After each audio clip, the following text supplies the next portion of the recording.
ನಮಸ್ಕಾರ ಸ್ನೇಹಿತರೆ, ಹೇಗಿದ್ದೀರಾ? ಎಲ್ಲರೂ ಚೆನ್ನಾಗಿದ್ದೀರಾ ಅಂತ ಭಾವಿಸ್ತಾ ಇದ್ದೇನೆ. ದೈವಿಕ ಮಾರ್ಗದ ಮತ್ತೊಂದು ಅದ್ಭುತವಾದ ವಿಡಿಯೋಗೆ ನಿಮಗೆಲ್ಲರಿಗೂ ಹಾರ್ದಿಕ ಸ್ವಾಗತ ಸ್ನೇಹಿತರೆ.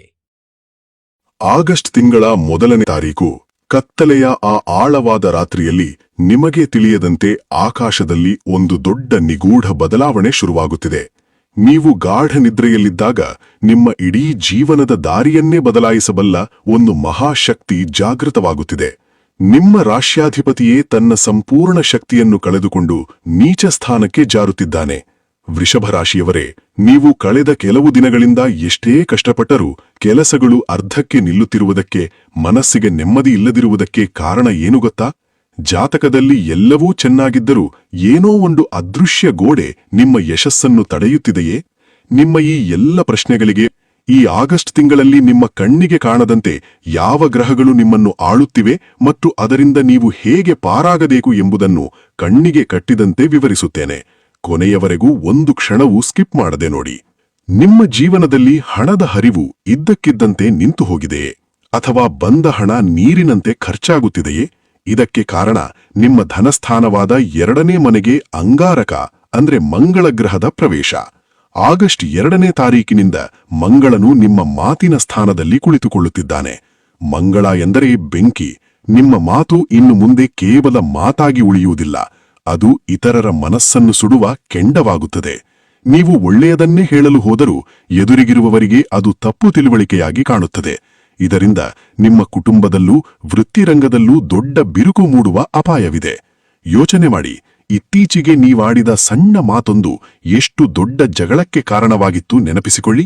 ಇನ್ನು ಮುಂದೆ ನಿಮ್ಮ ನಾಲಿಗೆಯ ಮೇಲೆ ಹಿಡಿತ ಇರಲಿ. ಇಲ್ಲದಿದ್ದರೆ ನಿಮ್ಮ ಅತ್ಯಂತ ಆಪ್ತರು ನಿಮ್ಮಿಂದ ಶಾಶ್ವತವಾಗಿ ದೂರವಾಗುವ ಸಾಧ್ಯತೆಯಿದೆ. ಆದರೆ ಈ ಕತ್ತಲೆಯ ನಡುವೆಯೂ ನಿಮಗೊಂದು ಅದ್ಭುತವಾದ ಬೆಳಕಿನ ಕಿರಣ ಕಾಯುತ್ತಿದೆ.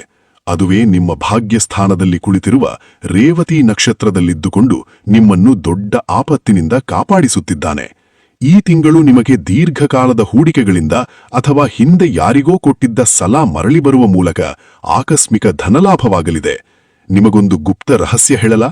ಶನಿದೇವನು ಕಷ್ಟಪಡುವವರನ್ನು ಎಂದಿಗೂ ಕೈಬಿಡುವುದಿಲ್ಲ.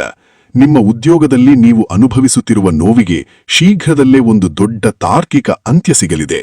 ಆದರೆ ನೆನಪಿಡಿ, ಶನಿ ನಿಮಗೆ ಫಲ ನೀಡಬೇಕಾದರೆ ನೀವು ನ್ಯಾಯದ ಹಾದಿಯಲ್ಲಿ ನಡೆಯಬೇಕು. ಈ ಸಮಯದಲ್ಲಿ ಯಾರನ್ನೂ ವಂಚಿಸಲು ಹೋಗಬೇಡಿ. ಇಷ್ಟೇ ಅಲ್ಲ, ಅತ್ಯಂತ ಆಶ್ಚರ್ಯಕರ ಸಂಗತಿಯೆಂದರೆ ಆಗಸ್ಟ್ 2ನೇ ತಾರೀಕಿನಿಂದ ರಾಹು ಮತ್ತು ಕೇತುಗಳು ತಮ್ಮ ನಕ್ಷತ್ರವನ್ನು ಬದಲಾಯಿಸುತ್ತಿದ್ದಾರೆ. ನಿಮ್ಮ 10ನೇ ಮನೆಯಲ್ಲಿ ರಾಹುವಿನ ಧನಿಷ್ಠಾ ನಕ್ಷತ್ರ ಸಂಚಾರವು ನಿಮ್ಮಲ್ಲಿ ಅತಿಯಾದ ಮಹತ್ವಾಕಾಂಕ್ಷೆಯನ್ನು ಹುಟ್ಟುಹಾಕುತ್ತದೆ. ಹಗಲಿರುಳು ಕಷ್ಟಪಟ್ಟು ಹಣ ಗಳಿಸಬೇಕು, ಸಮಾಜದಲ್ಲಿ ದೊಡ್ಡ ಸ್ಥಾನಮಾನ ಪಡೆಯಬೇಕು ಎಂಬ ಹಠ ನಿಮ್ಮಲ್ಲಿ ಹೆಚ್ಚಾಗುತ್ತದೆ. ಹೊಸ ತಂತ್ರಜ್ಞಾನ ಅಥವಾ ವಿದೇಶಿ ಸಂಪರ್ಕಗಳಿಂದ ನಿಮ್ಮ ವೃತ್ತಿ ಬದುಕಿನಲ್ಲಿ ಒಂದು ದೊಡ್ಡ ತಿರುವು ಸಿಗಲಿದೆ. ಆದರೆ ಅದೇ ಸಮಯದಲ್ಲಿ 4ನೇ ಮನೆಯಲ್ಲಿ ಕೇತುವಿನ ಮಖಾ ನಕ್ಷತ್ರ ಸಂಚಾರ ಇರುವುದರಿಂದ ನಿಮ್ಮ ಮನಸ್ಸಿಗೆ ಅತ್ಯಂತ ಹತ್ತಿರವಾದ ವ್ಯಕ್ತಿಯಿಂದ ನಿಮಗೆ ನಿರಾಸೆಯಾಗಬಹುದು. ಕೋಟಿ ಹಣ ಸಂಪಾದಿಸಿದರೂ ರಾತ್ರಿ ಮಲಗುವಾಗ ನಿಮ್ಮ ಮನಸ್ಸಿನಲ್ಲಿ ಏನೋ ಒಂದು ಶೂನ್ಯತೆ ಕಾಡುತ್ತದೆ. ಮನೆಯಲ್ಲಿದ್ದರೂ ಪರಕೀಯರಂತೆ ಭಾಸವಾಗುತ್ತದೆ. ತಾಯಿಯ ಆರೋಗ್ಯದ ಕಡೆಗೆ ವಿಶೇಷ ಗಮನ ನೀಡಿ. ನಿಮ್ಮ ಮನೆಯಲ್ಲಿ ಇತ್ತೀಚೆಗೆ ಸಣ್ಣಪುಟ್ಟ ಜಗಳಗಳು ಹೆಚ್ಚಾಗುತ್ತಿರುವುದನ್ನು ನೀವು ಗಮನಿಸಿದ್ದೀರಾ? ಕಾಮೆಂಟ್ ಬಾಕ್ಸ್ನಲ್ಲಿ ಹಂಚಿಕೊಳ್ಳಿ. ನಿಮ್ಮ ಜೀವನದ ಈ ಎಲ್ಲ ಗೊಂದಲಗಳಿಗೆ ಜನ್ಮ ನೀಡುತ್ತಿರುವುದು ನಿಮ್ಮ ರಾಶ್ಯಾಧಿಪತಿಯಾದ ಶುಕ್ರನ ನೀಚ ಸ್ಥಿತಿ. ಆಗಸ್ಟ್ 11ರ ನಂತರ ಶುಕ್ರ ಕನ್ಯಾ ರಾಶಿಯಲ್ಲಿ ದುರ್ಬಲನಾಗುವುದರಿಂದ ಪ್ರೇಮ ಜೀವನದಲ್ಲಿ ಗಂಭೀರ ತಪ್ಪು ತಿಳುವಳಿಕೆಗಳು ಉಂಟಾಗಬಹುದು. ಪ್ರೀತಿ ಮಾಡುವವರ ನಡುವೆ ಅನಗತ್ಯ ಅನುಮಾನಗಳು ಮೂಡಲಿವೆ. ಹೊಸದಾಗಿ ಪ್ರೀತಿಯ ಪ್ರಸ್ತಾಪ ಮಾಡಲು ಅಥವಾ ಹೊಸ ವ್ಯವಹಾರದಲ್ಲಿ ಬಂಡವಾಳ ಹೂಡಲು ಇದು ಸರಿಯಾದ ಸಮಯವಲ್ಲ. ಆಗಸ್ಟ್ 17ರ ನಂತರ ಸೂರ್ಯ ಸಿಂಹರಾಶಿಗೆ ಪ್ರವೇಶಿಸಿದಾಗ ನಿಮ್ಮ ಆತ್ಮವಿಶ್ವಾಸ ಹೆಚ್ಚಾಗುತ್ತದೆ ನಿಜ. ಆದರೆ ಸೂರ್ಯ ಮತ್ತು ಶನಿ ಪರಸ್ಪರ ಮುಖಾಮುಖಿಯಾಗುವುದರಿಂದ ಕಣ್ಣಿಗೆ ಕಾಣದ ಅಹಂಕಾರದ ಹೋರಾಟ ನಿಮ್ಮ ಸಹೋದ್ಯೋಗಿಗಳೊಂದಿಗೆ ಅಥವಾ ತಂದೆಯ ಜೊತೆ ಆರಂಭವಾಗುತ್ತದೆ. ನೆನಪಿಡಿ, ಎಲ್ಲವನ್ನೂ ಗೆಲ್ಲಲು ಹೋದರೆ ಕೊನೆಗೆ ಏನೂ ಉಳಿಯುವುದಿಲ್ಲ. ಒಮ್ಮೊಮ್ಮೆ ಶರಣಾಗುವುದರಲ್ಲೇ ನಿಜವಾದ ವಿಜಯವಿರುತ್ತದೆ. ಹಾಗಾದರೆ ಈ ಎಲ್ಲಾ ನಕಾರಾತ್ಮಕ ಶಕ್ತಿಗಳಿಂದ ಬಚಾವಾಗಲು ಯಾವುದೇ ದಾರಿಯಿಲ್ವಾ ಎಂದು ನೀವು ಕೇಳಬಹುದು. ಖಂಡಿತ ಇದೆ. ಇದಕ್ಕಾಗಿ 100 ಜಪಾತಪ ಮಾಡುವ ಅಗತ್ಯವಿಲ್ಲ. ನಿಮ್ಮ ರಾಶ್ಯಾಧಿಪತಿ ಶುಕ್ರನ ನೀಚತ್ವವನ್ನು ಕಳೆಯಲು ಯಾವುದೇ ಒಂದು ಶುಕ್ರವಾರದ ದಿನ ಬೆಳಗ್ಗಿನ ಜಾವ ಒಂದು ಹಳೆಯ ಬಿಲ್ವಪತ್ರೆಯ ಮರದ ಬುಡಕ್ಕೆ ಹೋಗಬೇಕು. ಅಲ್ಲಿನ ಮಣ್ಣನ್ನು ಸ್ವಲ್ಪ ಸರಿಸಿ ಒಂದು ಸಣ್ಣ ಬೆಳ್ಳಿಯ ಚೌಕಾಕಾರದ ತುಂಡನ್ನು ಅಲ್ಲಿ ಹೂತಿಡಬೇಕು.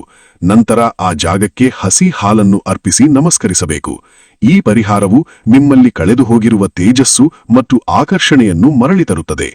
ಇನ್ನು ಎರಡನೆಯದಾಗಿ, ನಿಮ್ಮ ಮನಸ್ಸಿನ ಅಶಾಂತಿಯನ್ನು ದೂರ ಮಾಡಲು ಮತ್ತು ಮಂಗಳನ ಕೆಟ್ಟ ದೃಷ್ಟಿಯಿಂದ ಪಾರಾಗಲು ಮಂಗಳವಾರ ಅಥವಾ ಶನಿವಾರದ ದಿನ ಮನೆಯಲ್ಲಿ ಕುಡಿಯುವ ನೀರಿಗೆ ಒಂದು ಚಿಟಿಕೆ ಅಪ್ಪಟ ಕಸ್ತೂರಿ ಪುಡಿ ಅಥವಾ ಕೇಸರಿಯನ್ನು ಬೆರೆಸಿ ನಿಮ್ಮ ಹತ್ತಿರದ ದೇವಸ್ಥಾನದ ಶಿವಲಿಂಗಕ್ಕೆ ಅಭಿಷೇಕ ಮಾಡಿ. ಅಭಿಷೇಕ ಮಾಡುವಾಗ ಭಕ್ತಿಯಿಂದ ಓಂ ನಮಃ ಶಿವಾಯ ಮಂತ್ರವನ್ನು ಮನಸ್ಸಿನಲ್ಲಿ ಜಪಿಸಿ. ಈ ಸರಳ ಪರಿಹಾರಗಳು ನಿಮ್ಮ ಜೀವನದ ದಿಕ್ಕನ್ನೇ ಬದಲಾಯಿಸುತ್ತವೆ. ವೃಷಭರಾಶಿಯವರೇ, ಗ್ರಹಗಳು ನಮಗೆ ಎಚ್ಚರಿಕೆಯನ್ನು ನೀಡುತ್ತವೆ, ಹೊರತು ನಮ್ಮನ್ನು ಎಂದಿಗೂ ಶಿಕ್ಷಿಸುವುದಿಲ್ಲ. ಈ ವಿಡಿಯೋದಲ್ಲಿ ಹೇಳಿದ ಎಚ್ಚರಿಕೆಗಳನ್ನು ನಿಮ್ಮ ಮನಸ್ಸಿನಲ್ಲಿ ಇಟ್ಟುಕೊಂಡು ಮುನ್ನಡೆಯಿರಿ.